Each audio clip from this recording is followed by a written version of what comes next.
اگر کوئی شخص ساری زندگی کوئی ایک نفلی عبادت نہ کرے، فرائض اور واجبات پر اکتفا کرے، سنتوں پر اکتفا کرے، اور ایک بھی نفلی نماز زندگی بھر نہ پڑھے، نہ کوئی نفلی صدقہ دے، لیکن واجبات اور فرائض ادا کرتا رہے، لیکن ساتھ ساتھ گناہ اس سے کبھی صادر نہ ہو، تو باوجود کہ اس نے نفلی نماز نہیں پڑھی، نوافل ادا نہیں کیے، اس کے باوجود انشاءاللہ سیدھا جنت میں جائے گا، کیونکہ گناہ نہیں ہوا اسے۔ اور ایک آدمی نفلی عبادتیں خوب کرتا رہے اور ساتھ ساتھ گناہ بھی کرتا رہے، تو نفع ٹوٹا برابر ہوتا چلا جائے گا، اس کی کوئی گارنٹی نہیں ہے کہ وہ سیدھا جنت میں جائے گا۔ لہذا معلوم ہوا کہ گناہ سے احتراز، گناہوں سے بچنا، گناہوں کا اہتمام کرنا، گناہوں سے بچنے کا، یہ نوافل سے زیادہ ضروری ہے۔ عام طور سے ہمارے دور میں جو فتنے ہیں گناہوں کے، ان میں نگاہ کا فتنہ سب سے زیادہ اشد ہے، اور گھر گھر پھیلا ہوا ہے۔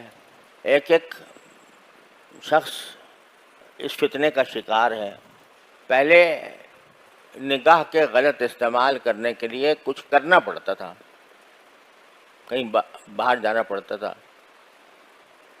کسی کو سنیما دیکھنے کا شوق تھا تو سنیما گھر میں تو ملتا نہیں تھا، لائن لگا کے ٹکٹ لے کے جاتا تھا۔ اب نہ لائن لگانے کی ضرورت، نہ ٹکٹ دینے کی ضرورت، نہ گھر سے نکلنے کی ضرورت، موبائل میں سب کچھ موجود ہے۔ لہذا یہ فتنہ شدید سے شدید تر ہوتا جا رہا ہے، اور خوب سمجھ لیجئے، اللہ تعالیٰ مجھے بھی سمجھ عطا فرمائے، آپ حضرات کو بھی عطا فرمائے، کہ نگاہ کا غلط استعمال جو ہے وہ نور ایمان کو سلب کر لیتا ہے۔ اللہ بچائے۔ ایمان کا ایک نور ہوتا ہے، عمل صالح کا ایک نور ہوتا ہے، اللہ جل جلالہ کے قرب کا ایک نور ہوتا ہے، اور نبی کریم سرور دو عالم صلی اللہ علیہ وسلم نے دعا مانگی ہے اس نور کی۔ صبح کو فجر کی نماز کو جاتے ہوئے جو آپ دعا فرماتے تھے وہ اللہم اجعل فی قلبی نورا وفی بصری نورا وفی سمعی نورا وفی لسانی نورا وعن یمینی نورا وعن شمالی نورا ومن فوقی نورا ومن تحتی نورا، کوئی چیز چھوڑی نہیں جس میں نور نہ مانگا ہو۔ یا اللہ مجھے میرے دل میں نور دے دے، میرے آنکھوں میں نور دے دے، مجھے میرے کانوں میں نور دے دے، میرے بصر میں نور دے دے، میرے دائیں نور دے دے، میرے بائیں نور دے دے، میرے آگے نور دے دے، میرے پیچھے نور دے دے، میرے اوپر نور دے دے، میرے نیچے نور دے دے، میری زبان میں نور دے دے، اور نور میرا بڑھاتے ہی چلے جائیے، وَأَعْظِمْ لِي نُورًا، اور یہاں تک کہ یہ کہہ رہی ہے وَاجْعَلْنِي نُورًا، مجھے ہی نور بنا دیجیے۔ کیا ہے یہ نور مانگ رہے ہیں نبی کریم صلی اللہ علیہ وسلم۔ یہ کاہے کا نور؟ ایمان کا نور، تصدیق کا نور، قرب الہی کا نور، تعلق مع اللہ کا نور۔ یہ نور ایمان کے اندر، ہر صاحب ایمان کے اندر ہونا چاہیے، اس لیے صبح صبح رسول کریم صلی اللہ علیہ وسلم یہ دعا مانگتے ہیں کہ مجھے دے دیجیے۔ اب یہ نور جو ہے نا، یہ تو گناہ کے ساتھ جمع نہیں ہوتا۔ گناہ بھی کرتا رہے آدمی اور نور بھی ملتا رہے ایمان کا، یہ مشکل ہے۔ حضرت امام شافعی کا کہ شعر مشہور ہے کہ کسی نے، شاگرد نے کسی استاد سے کہا، خود امام شافعی نے اپنے استاد بکی ابن جراح رحمۃ اللہ علیہ سے، امام شافعی کے استاد ہیں بکی ابن جراح، اور وہ امام ابو حنیفہ کے شاگرد ہیں،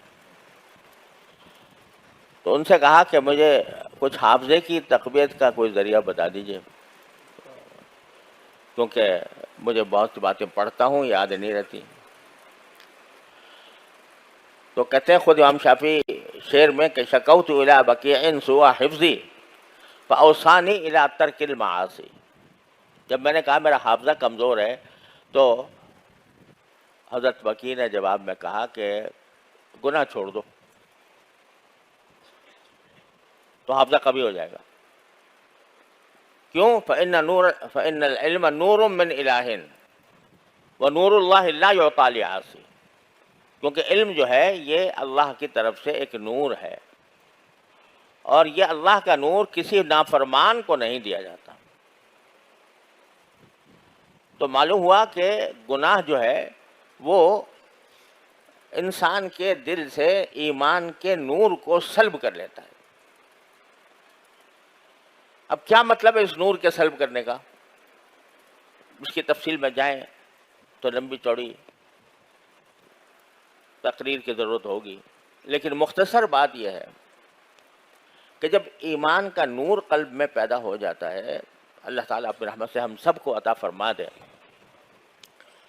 تو پھر انسان جو ہے وہ اس کا خود طبعی میلان وہ طاعات کی طرف ہوتا ہے، عبادات کی طرف ہوتا ہے، اللہ تعالیٰ کے احکام کی تعمیل کی طرف ہوتا ہے، اور گناہوں کی طرف جو رغبت ہے وہ کم ہوتی چلی جاتی ہے.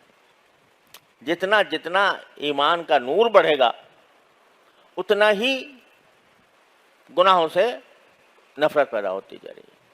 شروع میں آدمی بتکلف نگاہ گناہ چھوڑتا ہے، دل چاہ رہا ہے، دل مچل رہا ہے، دل کی خواہش ہے، تقاضا ہے کہ یہ گناہ کر لوں، لیکن پھر وہ زبردستی اپنے اوپر زبردستی کر کے اور اپنے نفس کے خواہش کو کچل کر بچ جاتا ہے.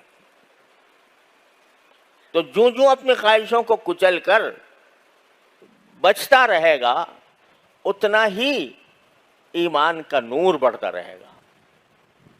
پھر ایک مرحلہ ایسا آ جائے گا کہ گناہوں سے نفرت ہی ہو جائے گی. یہ مانگ رہے ہیں سرکار دو عالم کہ یا اللہ مجھے یہ نور عطا فرما دے. اب وہ ان کو سرکار دو عالم صلی اللہ علیہ وسلم تو بذات خود نور تھے. لقد جاءکم من اللہ نور و کتاب مبین، سراپا نور ہی نور تھے.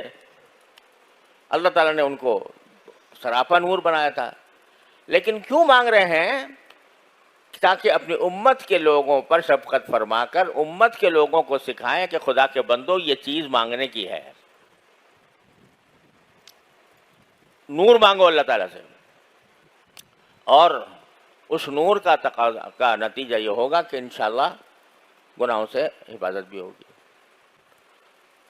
گناہوں کی گناہوں سے بچنے سے نور پیدا ہوتا ہے، اور جب نور پیدا ہوتا ہے تو آپ مزید گناہوں سے بچنے کی ہمت پیدا ہوتی ہے. مزید ہمت ہوتی ہے تو مزید نور آتا ہے. یہ ایک تسلسل ہے جو بندے کو ساری زندگی جس کو حاصل کرنے کی فکر کرنی چاہیے. تو میں عرض یہ کر رہا تھا کہ نگاہ کے غلط استعمال سے کیا ہوتا ہے کہ یہ نور ایمان جو اللہ تبارک و تعالیٰ نے عطا فرمایا بندے کو، اس سے محرومی ہو جاتی.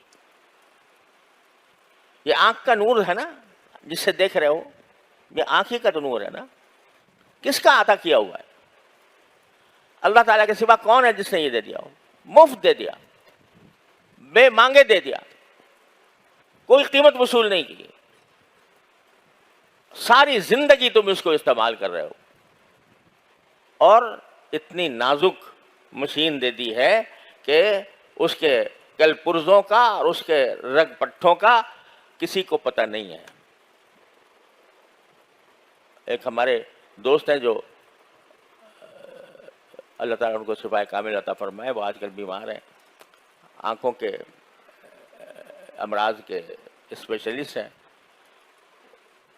انہوں نے مجھے بتایا کہ صرف آنکھ کے اندر 11 قسم کے اسپیشلائزیشن ہیں.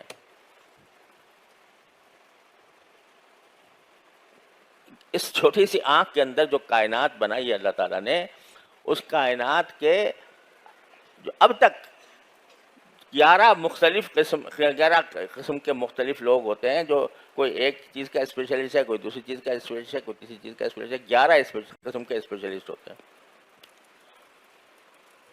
اور جب ذرا سی کوئی کھٹک ہو جائے آنکھ میں، کوئی تنکا پڑ جائے، پھر دیکھو کیا بے چینی ہوتی ہے. اگر بینائی خدا نہ کرے کسی وقت اس میں کمی آ جائے تو انسان ساری دنیا کی دولت لٹانے کو تیار ہو جاتا ہے کہ یہ میں لٹا دوں لیکن میری یہ بینائی واپس آ جائے. بے مانگے مفت دے رکھی ہے اللہ تعالیٰ نے ساری زندگی، پیدائش سے لے کر مرتے دم تک یہ چل رہی ہے. تو اس کائنات کو، آنکھ کی اس کائنات کو اگر گناہ سے آلودہ کرو گے، اللہ کی دی ہوئی اس مشین کو اللہ تعالیٰ کی معصیت سے آلودہ کرو گے، تو اس کا چاہے تمہاری بینائی سلب نہ ہو، لیکن جو اس کے اندر اللہ نے نور ایمان رکھا ہے وہ سلب ہوتا جائے گا.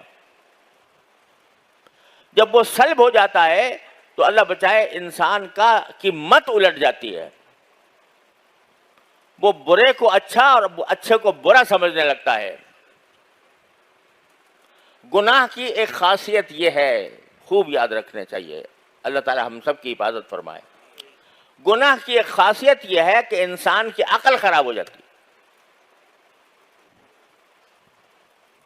اور وہ غلط کو صحیح اور صحیح کو غلط سمجھنے لگتا ہے، اچھے کو برا، برے کو اچھا سمجھنے لگتا ہے.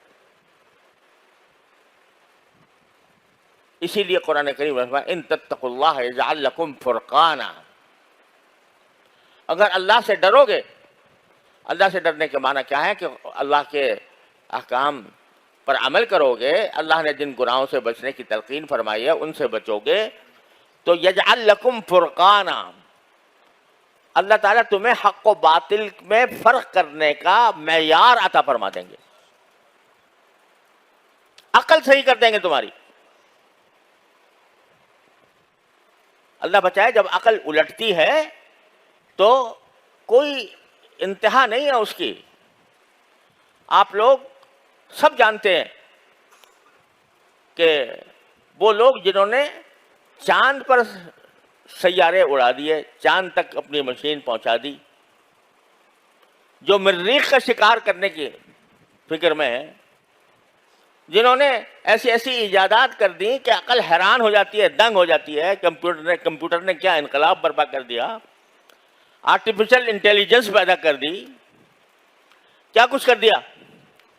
لیکن یہ سب کرنے کے باوجود، یہ ساری ذہانتوں کے باوجود، جب معاملہ آتا ہے جنسی تعلقات کا تو ایسا معلوم ہوتا ہے کہ بھیڑیے اور گدھ اور بدترین درندے بھی ان سے بہتر ہیں،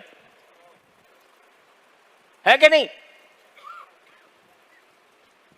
اور وہ اس کے لیے دلائل پیش ہو رہے ہیں، اس کے لیے عقلی دلائل پیش کیے جا رہے ہیں، اس کا فلسفہ بیان کیا جا رہا ہے، ساری دنیا میں اس کی تشہیر کی جا رہی ہے، ہم جنس پرستی کی. کیا ہوا؟ یہ ہوا کہ عقل خراب ہو گئی، مت الٹ گئی. کیوں الٹ گئی؟ اس لیے کہ جب فسق و فجور میں بڑھتا چلا گیا تو اللہ نے چل تو بھی دیکھ، تو کتے بلی سے زیادہ تیری حماقت اور تیری بے عقلی کتے بلی سے زیادہ ہو جائے گی. تو گناہ جو ہے وہ جہاں گناہ عذاب کا اللہ بچائے مستوجب ہوتا ہے، وہاں اس کی ایک خاصیت یہ ہے کہ مت الٹی کر دیتا ہے. وَمَن يُضْلِلِ اللَّهُ فَلَا هَادِيَ لَهُ، جسے اللہ گمراہ کر دے اس کو کوئی ہدایت نہیں دے سکتا. تو اللہ تعالیٰ زبردستی ظلمن تو گمراہ نہیں کرتا کسی کو.